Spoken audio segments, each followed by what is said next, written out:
Sveiki mano brangieji, kas žiūrite gruodį, sveikinu su artėjančiais 2025-aisiais, kas žiūrite sausį, sveikinu su atėjusiais 25-aisiais ir tikiuosi, jog jau esate pasiruošę savo 25-uosius padaryti dar nuostabesnius, nei buvo praeiti metai.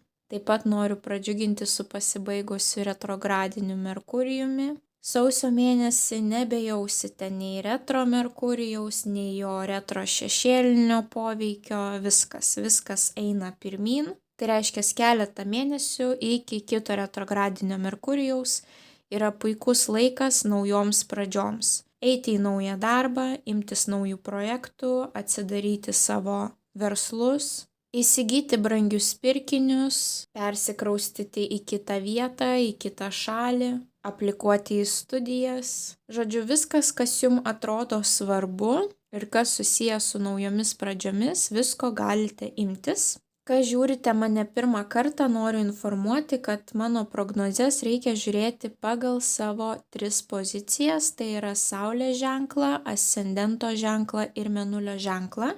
Tuomet jūs matysite visą bendrą detalų mėnesio vaizdą. Jeigu nežinote savo Mėnulio ir ascendento pozicijų, paliksiu aprašyme po šio vaizdo įrašu kitą trumpą 4 minučių vaizdo įrašą, kuriame viską detaliai paaiškinu, ką daryti, kaip tai susižinoti. Na ir taipogi, jeigu esate nauji svečiai, tai greičiausiai dar nematėte, kanale jau galite rasti išsamių prognozių 25 metams kiekvienam mėnesiui nuo sausio iki gruodžio. Taipogi porą pokyčių prognozių, vieni pokyčiai, kurie jūsų laukia pagal jūsų įprastus zodiako ženklus, o kita prognozė pokyčiai, kurie laukia jūsų pagal kinų zodiako ženklą. Tai prognozių 25 metams jau yra ganėtinai daug. Kada tik turite laiko ir noro, galite klausyti. Na ir jeigu norite pamatyti kanale dar daugiau vaizdo įrašų, tai man reikalingas jūsų aktyvumas, kuo daugiau paspausta patinka mygtukų, kuo daugiau parašyta komentarų, kuo daugiau pasidalinta su žmonėmis, kuriems tai būtų aktualu, kuo daugiau žmonių, kurie užsiprenumeravo šį kanalą. Tuo sparčiau kanalas augs ir tuo daugiau prognozių atsiras šiame kanale. Na ir kas nežiūrėjote gruodžio mėnesio prognozės, tai noriu dar kartą informuoti, kad nuo šiol mano vaizdo įrašai turi 4 užsienio kalbų subtitrus. Tai yra anglų, ukrainiečių, rusų ir hindi. Taip kad tie, kas turite užsieniečių savo artimųjų rate, nuo šiol galėsite prognozes aptarti ir su jais. Na, o dabar galėsime pereiti prie tarologinės prognozės. Liūtai pagrindinis įvykis liūtams 25 metų sausio 1 savaitę.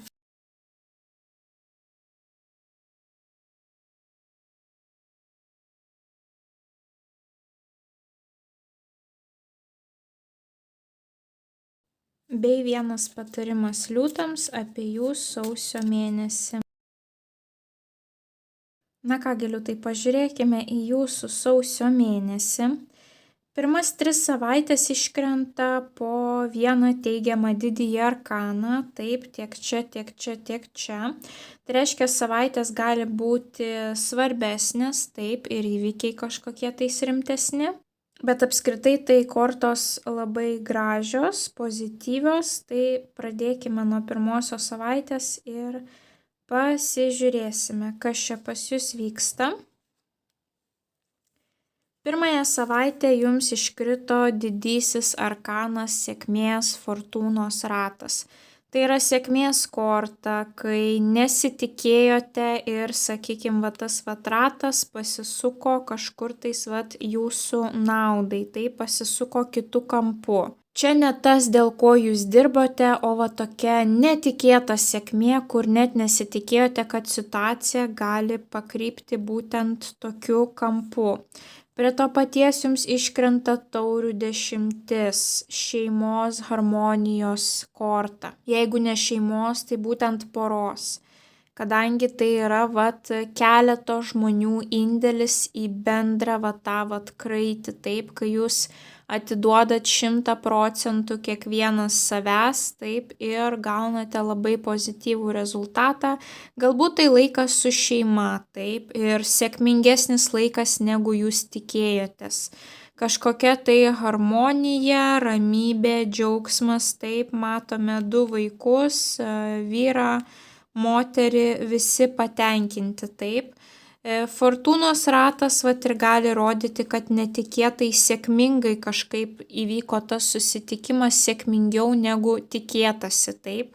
Taipogi vis dėlto tai yra rato korta, būtent kelionės korta, taip, galbūt su šeima kažkur tais keliausite arba keliausite aplankyti šeimą, ir mes turime labai pozityvią kortą.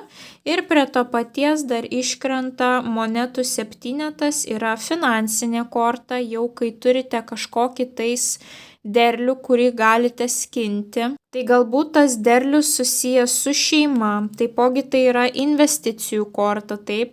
Galbūt jūs turėjote kažkokią tai bendrą šeimos investavimo planą, taip, ir matote pirmuosius vaisius, kad viskas ten gerai sekasi, sėkmingai suinvestavote.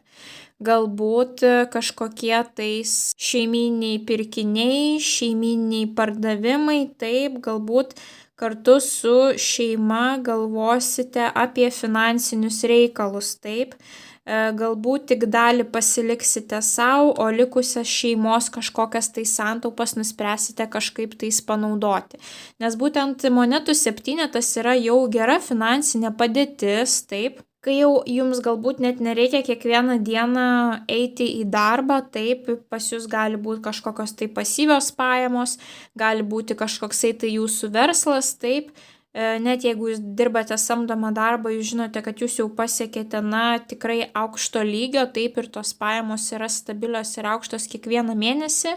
Ir gali būti, kad iš finansinės perspektyvos jums jau gali pasidaryti nuobodu. Ir pirmąją savaitę jūs galite pradėti galvoti, kaip man čia efektyviau išnaudoti tą šeimos kraitį, taip, kaip mes galime jį panaudoti, tokie finansiniai apmąstymai. Tai pirmoji savaitė gali būti labai kažkokie tais malonūs susitikimai, pasisėdėjimai su šeima. Gali būti kažkokios tai sėkmingos diskusijos būtent susijusios su šeimos turtu. Ir tos diskusijos gali pakrypti netikėtų kampų, kurio jūs nesitikėjote. Arba jau prieš tai kažkokios tai darytos finansinės investicijos, kažkokie tai priimti finansiniai sprendimai pirmąją savaitę gali atnešti netikėtą sėkmingą rezultatą. Tai tokia pirmoji savaitė susijusi su šeimyniniais reikalais, su finansiniais reikalais. Tiek iš emocinės perspektyvos maloni, tiek iš finansinės perspektyvos gera pirmoji savaitė, ir su kažkokiu tais netikėtų sėkmės elementu. Dabar antrąją savaitę toks jausmas, kad keisite kryptį, judėsite į priekį, nes mes matome 2 moteris ir 1 mergaitę ir visos jos žiūri į vieną ir tą pačią pusę, tai yra į priekį, taip žengiami kažkokie tai žingsniai. Jums iškrito didysis arkanas Kvailys. Tai yra nulinė korta rodo kažką tais nuo nulio. Taip sakant, švarų popieriaus lapą, gali būti, kad netikėtai surizikuosite, kad kiti aplinkui gali nesitikėti jūsų tokio sprendimo. Gali būti, kad nuspręsite žengti nauja kryptimi, be mantos, taip, mergina neturi mantos rankoje, tai reiškia nesitempia to kažkokio tais praeities toksiško bagažo, dar jinai nėra tikra, kur jinai eis, mes matome skardį ir kad mergina žiūri į priekį, tai dar nėra tikslaus plano, bet nusprendžiama antrąją savaitę surizikuoti, gali būti kelionės taipogi. Taipogi Kvailys yra tokia korta, kuri nerodo per didelio atsakingumo. Tai reiškia, jeigu galvotumėt, sakykime, atsakingai apie tą situaciją, jūs galbūt išsigastumėte priimti tą žingsnį, bet jūs taip nusprendžiate, kad gal pasielgsiu šį kartą kažkaip tais neapgalvotai ir pažiūrėsiu, kur gyvenimas mane nuves, taip. Tai gali būti kažkoksai tai rizikingas ekspromtų priimtas sprendimas. Taipogi mes turime lazdų šešetą. Lazdų šešetas yra nugalėtojo korta, laimėtojo korta, žmogaus, kurio rezultatai yra puikūs ir paskui kurį nori sekti kiti žmonės, taip, būtent tos rankos, kurias mes matome, taip. Tai kažkoksai tai laimėjimas, įvertinimas pas jūs gali ateiti antrąją savaitę arba tiesiog elementariai jūs judėsite į priekį, kadangi pagal iliustracijas kažkaip viskas susidėliojo taip, kad moteris juda į priekį savo tikslo link.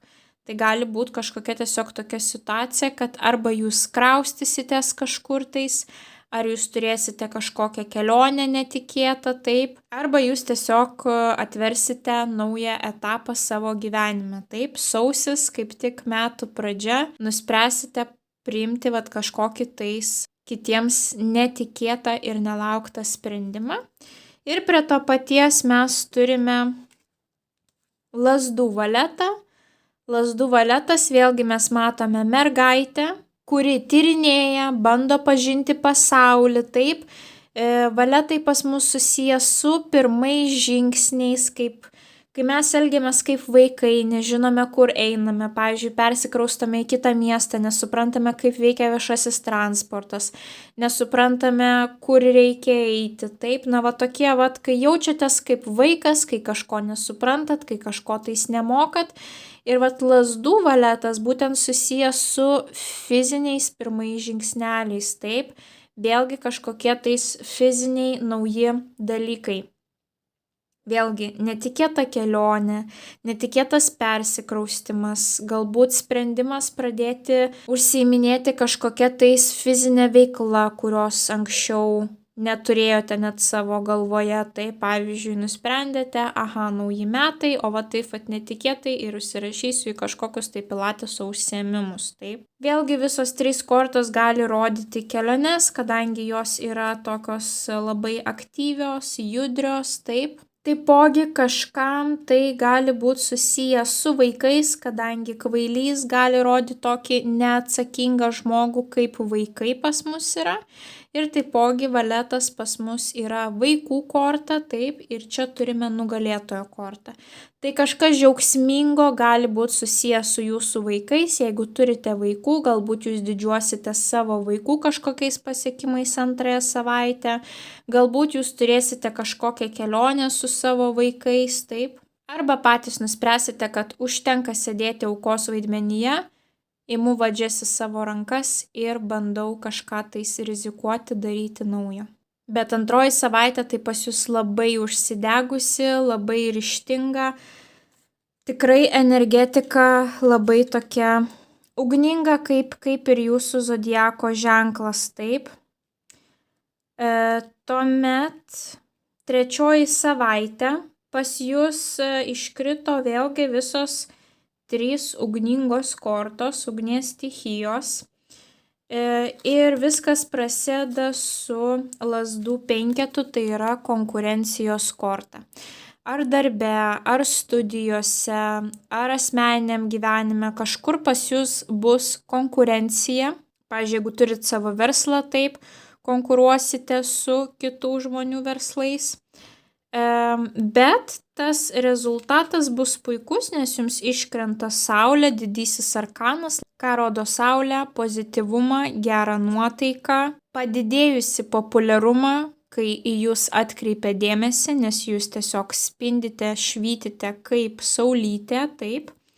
Ir dar viena puikiai rezultato korta jums iškrito lazdų 8. O šitos 8 lazdos reprezentuoja padidėjusią paklausą, žmonės nori jūsų prekių paslaugų, žmonės siunčia jums daug užklausų. Gali būti kelionė kažkokia tais oru, kelionė pavyzdžiui į šiltą kažkokią tai šalį, taip, po konkurencijos, kurią turėjote, nusprendžiate, kad reikia kažkur tais atsipalaiduoti. Taipogi šita korta gali atnešti kažkokią labai gerą žinią ir tokią greitą, netikėtą. Žodžiu, tiesiog puikios kortos, yra konkurencija, po kurios pas jūs atkeliauja kažkoks tai pozityvas ir padidėjusi paklausa, taip. Taipogi mes čia matome ne tik konkurenciją, bet ir dvi nesišnekančias moteris. Tai gali būti, kad bus ne konkurencija, o tiesiog kažkokių tais nuomonių nesutarimas, taip. Galbūt žmonėm nepatiks jūsų sprendimai, bet jūs džiaugsitės tuo sprendimu, jūs džiaugsitės tuo rezultatu, taip. Tai kad ir kas tokio krizinio pas jūs bus 3 savaitę, bet jūs priimsite teisingus sprendimus ir džiaugsitės kažkokiu va taip pozityviu rezultatu tą pačią 3 savaitę. Tuomet paskutinioji 4 savaitė kortos iškrito visos pozityvios, bet taip kaip jos iškrito, kažkam tai gali reprezentuoti, pavyzdžiui, vyruką, kuris nepasiruošęs prisimti atsakomybės ar kuris įsipainiojęs į meilės trikampius. Tai jeigu jūs esate tokioje situacijoje, tai dabar atkreipkite dėmesį į tai, taip. Ir 4 savaitę būtinai paanalizuokite, kas ten pas jūs su tuo žmogumi vyksta. Kodėl aš taip sakau? Mes turime vidury būtent tą vyruką, taip.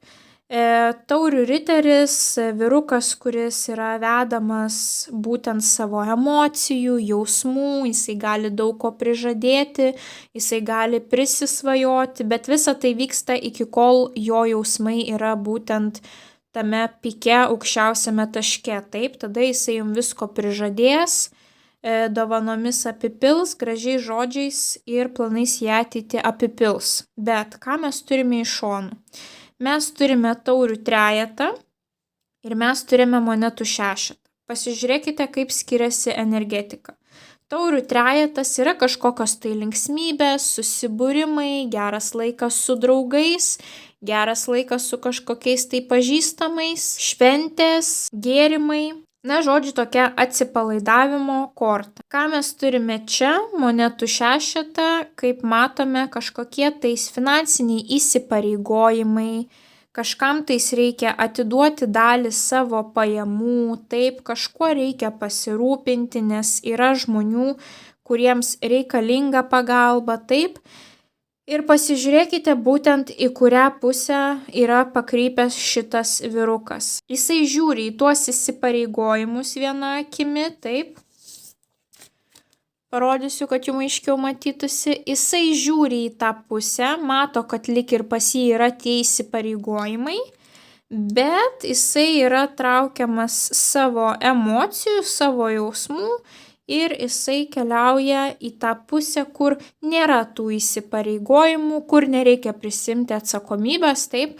Tai vat jeigu turėsite kažkokį tai gerbėją paskutinę savaitę, labai atkreipkite dėmesį, ar žmogus prisiema atsakomybę, taip, ar tik tai bando kabinti kažkokius tai makaronus. Taipogi taurių trejetas vis dėlto yra trejetas, tai yra ne 2 žmonių korta, bet 3 žmonių korta, vėlgi tai gali reprezentuoti meilės trikampius. Na, o čia turime šešetą, bet pasižiūrėkit iliustracijoje vėlgi yra 3 žmonės, taip. Na, pavyzdžiui, vyruko senoji meilė ir naujoji meilė, taip. Kažkokie tais 2 asmenys, kuriem žmogus turi būtent parodyti tą atsakomybę, bet kažkaip šitas vyrukas bėga nuo tos atsakomybės, taip. Tai va tokia eilės tvarka iškrito šitos kortos. Tai jeigu esate kažkokioje tokioje situacijoje, tai labai atkreipkite dėmesį į tą žmogų, taip, į jo veiksmus. Ne į tai, ką kalba, nes kalbėti žmogus gali labai gražiai šitas, bet būtent į jo veiksmus. Jeigu nesate jokiose meilės trikampiuose, nesate jokiose romanuose, tai gali būti, kad turėsite labai malonų laiką paskutinėje savaitę, gali būti kažkoksai tai malonus susitikimas su jūsų draugais, kurių seniai nematėte, gali būti kažkokia tais priežastis, kurią jūs atšvęsite, galbūt ta priežastis susijusi su kažkokiais finansiniais reikalais, taip, pavyzdžiui, galbūt gausite kažkokią tais seniai laukta išmoka iš valstybės, galbūt pagaliau bus priteisti alimentai, taip, galbūt bus kažkokia tais draudimo išmoka, galbūt puikiai seksis tą mėnesį, pavyzdžiui, jūsų vyrui uždirbti ir jum atkeliaus į kišenę didesnė dalis pinigų taipogi. Na, kažkokie tais galbūt finansiniai reikalai, kurie jūs džiugins, taip, ir juos eisite švęsti ir tame šventime jum dėmesį gali parodyti kažkoksai tai vyrukas, taip, arba tiesiog šitas taurių riteris gali reprezentuoti malonų laiką iš tos emocinės jausminės perspektyvos, kad jaučiate, kad jūs pagaliau mėgaujatės praleistų laikų su žmonėmis. Taipogi taurių riteris gali būti ir kūrybiniai kažkokie darbai, kad pavyzdžiui kūrybiniai darbai pajudėjo iš stagnacijos taško. Tas kūrybinis darbas gali būti vėlgi 3 žmonių, taip, ir jūs už tą kūrybinį darbą dar ir labai puikias, pavyzdžiui, pajamas gaunate paskutinėje savaitę. Tai pirmoji savaitė pas jūs bus susijusi su šeimyniniais reikalais, šeimos finansais. Būtinai, jeigu yra tokia galimybė, jos nepraleiskite ir keliaukite susitikti su savo šeima, taip. Ypatingai, jeigu vaikai jau yra suaugę, taip, ir jūs negyvenate visi kartu. Jeigu gyvenate visi kartu, vis tiek suorganizuokite kažkokią tais kelionę, išvyką, taip, malonų laiką drauge. Na ir, aišku, pamastykite apie savo tuos finansus, kaip jūs galite juos perskirstyti, taip, kur galima būtų juos naudingai suinvestuoti, paskirstyti. Antrąją savaitę, jeigu turite tokį užsidegimą ir norą, būtinai rizikuokite, imkitės naujų veiklų, tyrinėkite pasaulį, keliaukite, žiūrėkite, tiesiog puikiai energetika. Trečiąją savaitę, net jeigu ir turėsite konfliktų, taip vis tiek jums pavyks priimti sėkmingą sprendimą ir jūs džiaugsitės tuo puikiu rezultatu, padidėjusiu kažkokiu tais matomumu, žinomumu, padidėjusią paklausą, arba tiesiog jūs nuspręsite pabėgti nuo tos krizinės situacijos, taip, nuo tos konkurencijos ar nuomonių išsiskyrimo ir nukeliausite kažkur ten, kur šilta. Na ir paskutinėje savaitę, jeigu esate meilės trikampyje, labai atidžiai išanalizuokite savo esamą partnerį, ar tikrai jums yra tinkamas ir ar žmogus nėra linkęs bėgti nuo įsipareigojimų. Na, o jeigu nesate jokiuose meilės trikampiuose, tai tiesiog organizuokite kažkokius tai malonius susitikimus su seniai nematytais draugais, šeimos nariais. Jeigu bus kažkokie tais dalykai, kuriuos verta atšvęsti, būtinai atšvęskite, taip. Na ir aišku, atkreipkite dėmesį į šią kortą, jeigu jūsų finansinė padėtis puikia, galbūt kažkam reikės paskolinti pinigų, galbūt jeigu užtektinai turite, būtų puiku, jeigu nuspręstumėte paaukoti kažkokią tais dalį savo pajamų. Na, o jeigu bus atvirkščiai, kad kažkas jum duos tos pinigus, tas pajamas, taip, na, tai tiesiog išnaudokite gautus pinigus protingai, taip, bet būtinai pasidžiaukite ir atšvęskite. Na ir jūsų mėnesio patarimui iškrito kardų riteris. Kardų riteris gali atnešti labai netikėtas žinias, kurių jūs nesitikėjote, kai neturite galimybės pagalvoti, kaip jums reikia elgtis. Jums reikia iškart reaguoti į tą atėjusią žinią. Tai nenustebkite, jeigu turėsite kažkokių tokių netikėtų žinių. Taipogi šis riteris yra labai kovingas, būtent čia mes matėme tą konkurenciją, taip. Galbūt tikrai jums reikės pakovoti sausio mėnesį už savo vertybės, savo įsitikinimus ir taip gana aršiai pakovoti. Gali būti, kad šitas riteris jums vėlgi atneš keliones, kadangi tai yra oro riteris, taip, oro stichijos, o riteriai pas mus yra pajudėjimas į priekį iš stagnacijos taško. Tai žodžiu, viskas, kas susijęs su rizika, yra puiku, kaip mes matėme antrąją savaitę, pas jūs čia yra rizikos. Viskas, kas susijęs su kova, yra puiku, ta prasme, jums reikia nepriimti to pasyvaus vaidmens, o reikia parodyti, kad jūs esate pasiruošę atstovėti už save ir savo įsitikinimus. Na ir taipogi šitas riteris yra tas, kuris gali, sakykime, nukirsti kažkokius tai kontaktus, padėti paskutinį tašką. Tai vat, greičiausiai čia jums tokia kaip užuomina jūsų tą 4 savaitę, taip, atkreipkite dėmesį, jeigu esate meilės trikampiuose, kaip jums reiktų pasielgti, taip, ar kažką reikės nukirsti, ar dėti paskutinį tašką, ar aršiau, sakykime, išsiaiškinti tos santykius ir parodyti savo vertybės, taip, ir tiesiog būti pasiruošus, kad gali ateiti tokios netikėtos žinios, kurios gali jūs labai nustebinti ir jums teks nelaukiant imtis tam tikrų veiksmų. Bet mėnesis pas jūs yra puikus, jūs darote tą, ką norite, jūs einate savo tikslų link, jūs lydės sėkmė net ir kai turėsite kažkokius tai nesutarimus ar krizinės situacijas, vis tiek rezultate jūs būsite nugalėtojai. Tai to jums ir linkiu sausio mėnesį, didžiausios jums sėkmės, o mes susitiksime jūsų kitose prognozėse. Ate, ate.